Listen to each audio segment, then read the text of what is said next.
नमस्कार दोस्तों, सुभाष की बात में आपका स्वागत है। दुष्यंत कुमार का एक शेर है कि यहाँ तक आते आते सूख जाती हैं सैकड़ों नदियाँ, मैं जानता हूँ कि पानी कहाँ ठहरा हुआ होगा। तो दरअसल ये जो पानी है, जैसे ही हमारे यहाँ गर्मी आती है हमको पता चलता है कि हमारी जो नदियाँ हैं, जो सदा नीरा होना चाहिए, जो बहती रहना चाहिए, जिनकी आवाज़ कलकल होनी चाहिए, वो सूख जाती हैं। और जैसे ही नदियाँ सूखने लगती हैं तो रेत माफिया जो है वो नदी पे काबिज होने लगते हैं और उनको लगता है कि इससे बेहतर समय नहीं हो सकता कि हम जो है नदी को उलेच डालें और जो वहाँ की रेत है उसको हम निकाल लें। तो हो ये रहा है कि पूरे देश दुनिया में जो नदियाँ हैं वो लगातार सूख रही हैं या विलुप्त हो रही हैं। हम देखते हैं कि अगर हम इलाहाबाद के संगम पे जाते हैं तो हमको गंगा जमुना तो मिलती है, पर सरस्वती जो नदी जिसका उल्लेख है वो विलुप्त हो गई है। तो कई बार बहुत सारी नदियों के बारे में पता चलता है, जैसे हमारी बोलियाँ जो है और वो विलुप्त हो रही है, उसी तरह हमारी नदियां जो हैं वो विलुप्त हो रही हैं। तो हम ये देखते हैं कि हम हमारी पूरी सभ्यता बसाहट को देखें, मानव सभ्यता के विकास में नदियों का अगर हम मानते हैं कि सबसे बड़ा योगदान रहा है। अगर हम देखते हैं कि मनुष्य ने जहाँ पे जल की उपलब्धता रही है वहाँ पर ही वो बसा है। इतिहास में जितनी भी सभ्यताओं के उल्लेख मिलते हैं सभी का विकास नदियों के किनारे हुआ है, लेकिन आज हम विकास की अंधी दौड़ में इन नदियों के अस्तित्व के साथ खिलवाड़ कर रहे हैं। नदियों का संरक्षण करने की बजाय इन पर जुल्म ढोया जा रहा है। इसी का नतीजा है कि नदियों के अस्तित्व पे आज गंभीर संकट मंडरा रहा है। बड़ी नदियां नालों के रूप में तो छोटी नदियां मैदान बनती जा रही हैं। नदियों के सिमटने का जो सिलसिला है उसका सीधा असर जो है वो पर्यावरण पे पड़ रहा है। भारत में नदियों की पूजा की जाती है। पूजा पाठ में नदियों के जल की अहम भूमिका होती है। सभी धर्मों में नदी की महत्ता बताई गई है। देश में सूख रही नदियां जो हैं, ऐसा कहा जा रहा है कि वो धीरे धीरे वो नहीं बचेंगी और जो पानी है वो भी जो है वो उसके जल स्तर नीचे जा रहा है। हाल ही में जारी केंद्रीय जल आयोग के आंकड़ों में जो स्थितियां सामने आई है तो उसमें कहा गया है कि गंगा समेत कई नदियों के बेसिन में बहाव आधे से कम हो गया है। भारत की नदियां लगातार सूख रही हैं। महानदी और पेन्नार के बीच पूर्व की ओर बहने वाली 13 नदियों में इस समय पानी नहीं है। इनमें ऋषिकुला, बहुधा, वंशधरा, नागावली, शारदा, बरहा, तांडव, एलुरी, कुंड, कम्मा, तिरुलेरु, मूसी, पेरेलू और मेनेरू शामिल है। तो ये जो नदियां सूख रही हैं, ये नदियां तो वो हैं जिनका जिक्र है, पर हम देखते हैं कि बहुत सारी नदियां, चूंकि हमारी पूरी बसाहट, मैंने जैसे कहा कि मानव सभ्यता की बसाहट जल के किनारे हुई है, तो वो नदियां सूख रही हैं और वो दूषित भी हो रही हैं।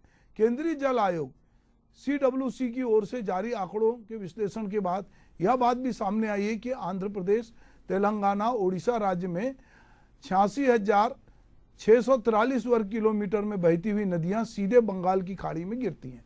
इस बेसिन में कृषि भूमि कुल क्षेत्रफल का लगभग 60% है। विशेषज्ञों के अनुसार यदि हम बात समझें तो गर्मी के जब चरम पे होती है तो उसके पहले की स्थिति चिंताजनक होती है। संयुक्त बेसिन में महत्वपूर्ण शहर विशाखापट्टनम, विजयनगरम, पूर्वी गोदावरी, पश्चिम गोदावरी, श्रीकाकुलम और काकीनाडा शामिल है।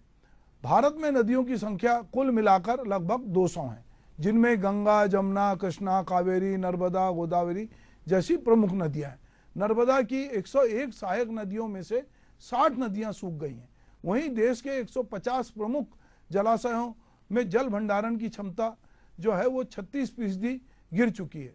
6 जलाशयों में कोई जल भंडारण दर्ज नहीं किया गया है। वहीं 86 जलाशय ऐसे हैं जिनमें भंडारण या तो 40% या उससे कम है। CWC के अनुसार इनमें से ज़्यादातर दक्षिण राज्यों महाराष्ट्र और गुजरात में है। आबादी और विकास के दबाव के कारण हमारी 12मासी नदियां मौसमी बन गई हैं। कई छोटी नदियां पहले ही गायब हो चुकी हैं। बाढ़ और सूखे की स्थिति बार बार पैदा हो रही है, क्योंकि नदियां मानसून के दौरान बेकाबू हो जाती हैं और बारिश का मौसम खत्म होने पर वो गायब हो जाती हैं। अनुमान बताते हैं कि जल की हमारी 65% जरूरत नदियों से पूरी होती है। 3 में से 2 बड़े शहर पहले से ही रोज पानी की कमी से जूझ रहे हैं। बहुत से शहरी लोगों को एक केन पानी के लिए सामान्य से 10 गुना अधिक खर्च करना पड़ता है। संयुक्त राष्ट्र ने चेतावनी दी है कि भारत साल 2050 तक 170 से 240 करोड़ शहरी लोगों के पानी की दिक्कत यहाँ पर हो सकती है, क्योंकि हिमालय के ग्लेशियर तेजी से पिघल रहे हैं। भारत, चीन और पाकिस्तान की 3 प्रमुख नदियां गंगा, ब्रह्मपुत्र और सिंधु का जल स्तर बहुत तेजी से कम हो जाएगा। तो कुल मिला के यदि हम कहें कि हमारे यहाँ जैसे हमारी सबसे पवित्र नदियों में से, जिसको हम जीवन दायिनी मानते हैं या तारणी मानते हैं, यहाँ जहाँ के हमको मोक्ष की प्राप्ति होती है, जिसके जल की अंजूरी से हम समझते हैं कि हम पवित्र हो गए, ऐसी गंगा को जब दूषित किया गया तो इसके लिए मंत्रालय बना, और गंगा के लिए जब मंत्रालय बना तो लगा कि गंगा साफ होगी। पर हम ये देखते हैं कि गंगा में लगातार जिस तरह से साफ होना चाहिए वो उसकी सफाई उस तरह से नहीं हो पा रही है। लोग अभी भी बहुत सारे नाले कहीं ना कहीं से जाके गंगा में या हमारे आसपास की नदियों में मिलते हैं। जो बहुत सारे उद्योग हैं जिसका बहुत सारा ऐसा कचरा या ऐसा द्रव्य निकलता है जो कहीं ना कहीं नालों के माध्यम से नदी में मिल रहा है। तो नदी का पानी, वैसी नदी सूख रही है, नदी का पानी जल स्तर नीचे जा रहा है, जमीन का जल स्तर नीचे जा रहा है और पानी दूषित हो रहा है। तो पानी को दूषित होने से बचाना, पानी समुद्र में जाने से पहले लोगों के काम में आ जाए, और बरसात में जो पानी आ रहा है और जो बह जा रहा है जिसकी वजह से बाढ़ आती है, बहुत तबाही होती है, जन धन का नुकसान होता है, उस पानी को कैसे रोकें, ये अभी एक बड़ी समस्या है। अटल बिहारी वाजपेयी ने नदियों को जोड़ने की योजना बनाई थी, बाद में कालांतर में वो भी योजना अभी उस तरह से मूर्त रूप नहीं ले पाई।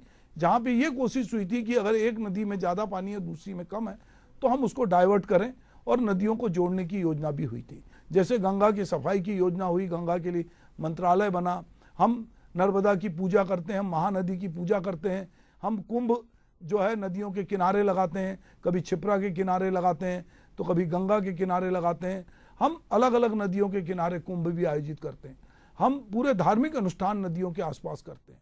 यही हालत तालाबों की है, तालाब भी धीरे धीरे कम हो रहे हैं या उस पर निर्माण हो रहा है।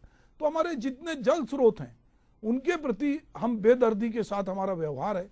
यही वजह है कि प्रकृति ने जो हमको इतनी जल संपदा दी है, वन संपदा दी है, जो प्राकृतिक संपदा दी है, मनुष्य उसका उपयोग करे वहाँ तक तो वो पर्याप्त है, पर जब उसका दोहन बहुत बेतरतीब से होने लगता है और लोग उसको दूषित करने लगते हैं तो कहीं ना कहीं जो प्रकृति है वो फिर हमारे प्रति अपना प्रकोप दिखाती है। तो हम ये देख रहे हैं कि ये चेतावनी है। अभी गर्मी शुरू हुई है, अभी अप्रैल का महीना है, अगर हमने अभी से ही नहीं देखा कि हमारे जल स्रोत सूख रहे हैं, हमारी नदियां सूख रही हैं, हमारे ज़मीन का जल स्तर नीचे जा रहा है, हमारे कुएं बावड़ी सूख रहे हैं, तो हम कितनी बंद बोतलों से पानी पिएंगे और कितना खरीद के पानी पिएंगे, कितने समुद्र के पानी के खारे पानी को हम मीठा करेंगे, ये एक बड़ी चुनौती है। और अगर हमने आज इस चुनौती को नहीं समझा तो जो हमारी नदियाँ हैं जिनकी हम पूजा करते हैं, जिनके वजह से हमारी पूरी सभ्यता है, जिनकी वजह से हमारा जीवन है, वो यदि धीरे धीरे लुप्त हो रही हैं तो निश्चित रूप से अगर वो लुप्त होंगी, पेड़ पौधे वनस्पति लुप्त होंगे, नदियाँ लुप्त होंगी, बहुत सारे जीव जंतु लुप्त होंगे, तो ये मनुष्य यदि ये समझता है कि वो बचा रहेगा तो ये मुश्किल है। सबकी मुक्ति में ही आपकी मुक्ति, अगर कोई सोचता है कि मेरी मुक्ति अकेले है तो वो शायद चीज़ों को नहीं समझ रहा है। मुक्ति सबके साथ होती है, चाहे उसमें हमारे पर्यावरण हो, हमारी नदियाँ हों, हमारे आसपास का जीवन हो, लोग हों। तो हमको ये समझना पड़ेगा कि हमारी जितनी ज़रूरत है हम उतना उपयोग करें।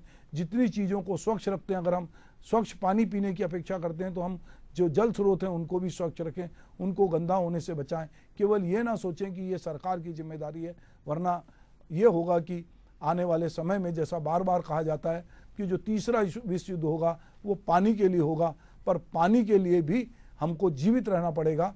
तो अगर हम समय के साथ यदि सचेत नहीं हुए तो जिस तरह के अभी आंकड़े आ रहे हैं वो हमको निश्चित रूप से जो है वो चौंकाएंगे। और नदी जो है जो बहते बहते समुद्र में जा रही है, हम कितने बांध बनाएंगे, कितनी नदियाँ रोकेंगे और पानी जो है कितना रुकेगा, ये हमको समझना पड़ेगा। नमस्कार।